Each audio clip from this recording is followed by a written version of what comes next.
So tonight, Bridget and I wanted to hop on, do a webinar to talk about, what is legislative advocacy? Why do we do this? Kind of give some information about what we do. I will start out with, my name is Helen Rhodes. I was diagnosed with Turner syndrome when I was 12 years old. I currently live outside of Atlanta, Georgia, and I'll let Bridget introduce herself.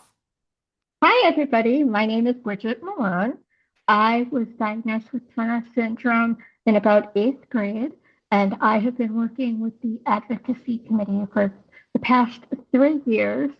Some things on my personal and medical journeys really me realize how important it is for me to advocate not only for myself, but for those behind me. So I'm so thankful to have this opportunity to talk with you tonight. Awesome. So let's start with what is legislative advocacy?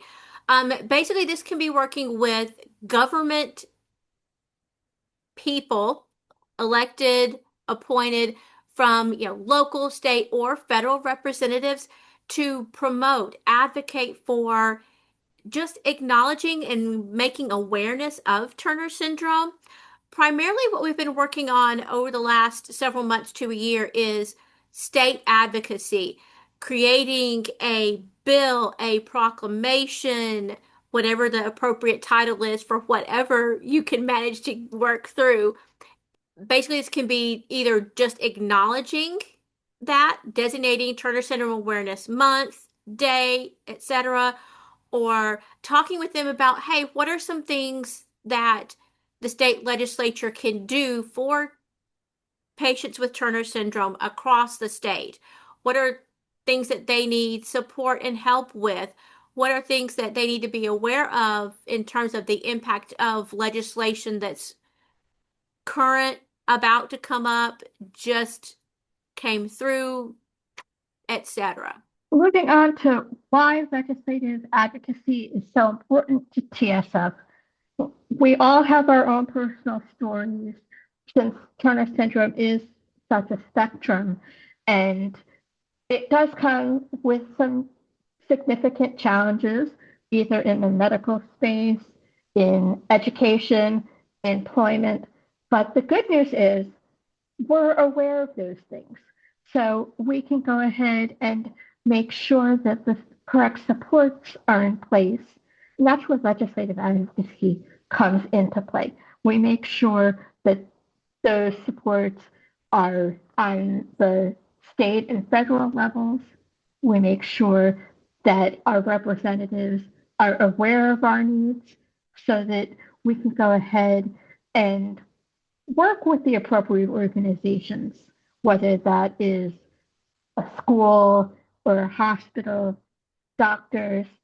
It's also important because we need to make sure that funding is available for current research and things like that, because without our voice, it is very, very easy to get overlooked.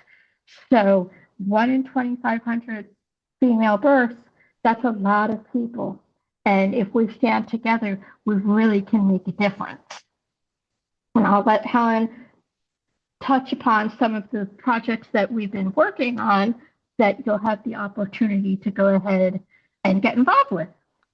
Yeah, part of that, what we would love to have someone from each and every state. That's one of our goals, is somebody from each state advocating for this, because not only do we need to make people aware of Turner syndrome in general, but also how many of these, like state representatives, how many of their constituents, either their specific district or across the state, because these representatives, they focus on their own constituents, but then what about everybody in the state? They're supposed to be working together. Same thing with any local, federal. Again, we've been focusing on state. That's where Bridget has had the pleasure of getting a bill passed in New Jersey. I had the pleasure of having Turner Syndrome Awareness Month, having a proclamation done. I don't think it was, Bridget, it was a proclamation no, the bill in New Jersey. Bridget had the proclamation in New York. I had the proclamation here in Georgia. That's the things that as individuals we're working on. one of the big things as a group is a letter writing campaign to support or promote prenatal testing. Part of this too is letting them know, hey, early diagnosis can lead to early treatment, letting people know, hey, this is what's going on. Here's what you need to be aware of. Here's how it can be treated. Here's what your options are moving forward. Now, the next step, we would love to have, as Helen mentioned, a big goal of ours is to go ahead and have a representative from each one of our 50 states. I know that there are Turner syndrome women out there in every single state, and we really could use your support in order to help move up the needle on how we advocate for not only ourselves, but those who we care about. You can first of all sign the TSF petition, and that we really want to encourage everyone to do that regardless. You can complete an advocacy orientation. So you fill out the application, and Helen and I will work through an orientation process, make sure that you have an understanding of exactly what we do and how we do it, and make sure that you have all the tools that you need in order to be successful reaching out to your state, local, and federal representatives, because it can be a little intimidating and a lot of follow-up work, which is to be expected. So we are absolutely here to support any endeavor in that respect. You can attend one of our advocacy committee meetings, which are held on the first Thursday of the month, 8 o'clock on Zoom. And at that point, we'll talk about our current initiatives, see the progress that we're making. We also meet on the third Thursday of the month. We call that our virtual work party, where we'll get together and actually do the footwork for our projects. If we need a letter to be written, we'll take the time together to brainstorm and craft that letter. We'll go ahead and send out some outstanding emails to our representatives, even do a little bit of research to find out who the appropriate representative would be to start that contact with. And there are two main ways that we work during those meetings. We generally have phone lists to our representatives or letter writing. So I'll let Helen take the first. Yeah, I'll talk a little bit about making phone calls. So if you like talking on the phone, you just prefer talking to people, you don't mind making a phone call. It's really that simple. Just pick up the phone saying, "Hey, this is who I am. I'm calling on behalf of the Turner Syndrome Foundation and wanted to talk know if you've got a moment to talk about this. I have this issue, wanted to bring some awareness."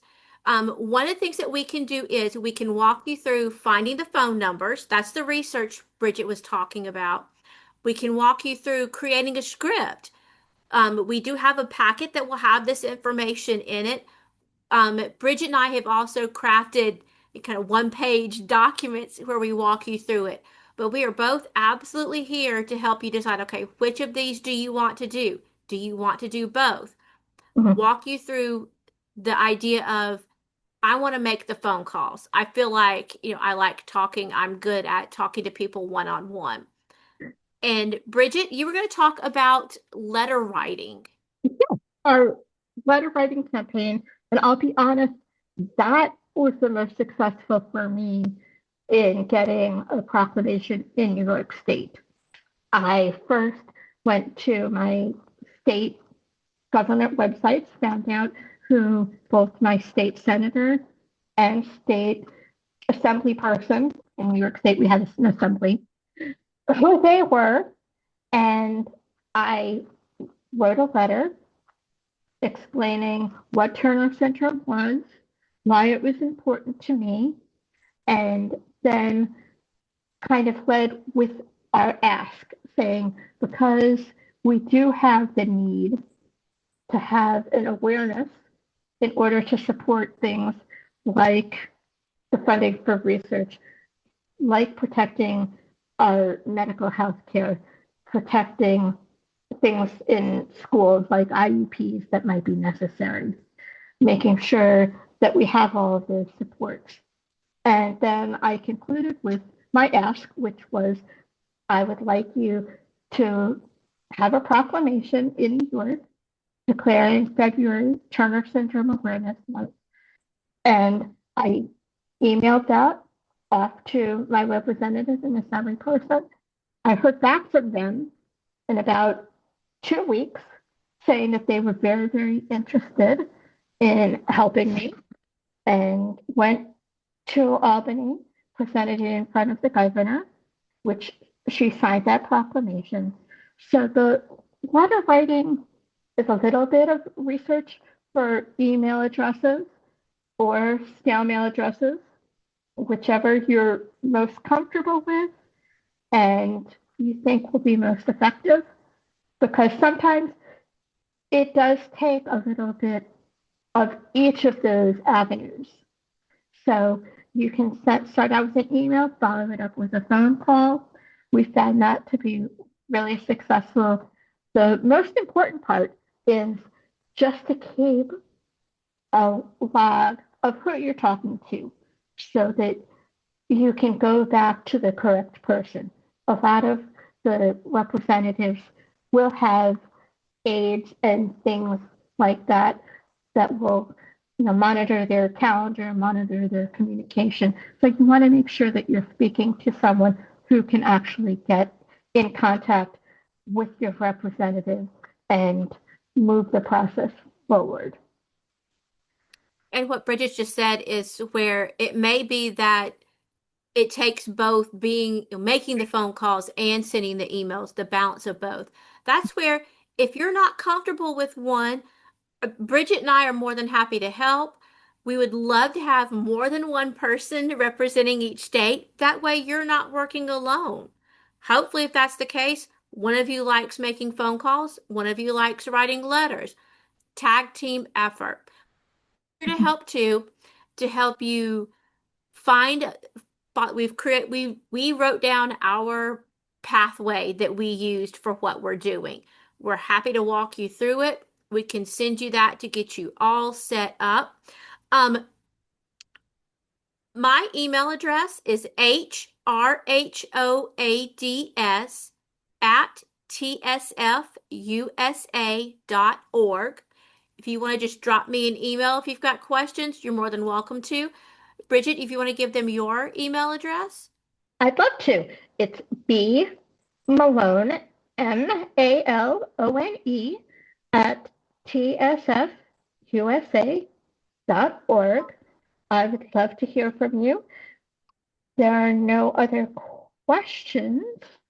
I don't think Again, so. we meet on the first Thursday of the month, 8 o'clock on Zoom. We have a great group of people, but we're always looking for more able-bodied and willing participants to help us advocate because it is so important. Thank you for watching and stopping in. Have a great rest of the day. Take care.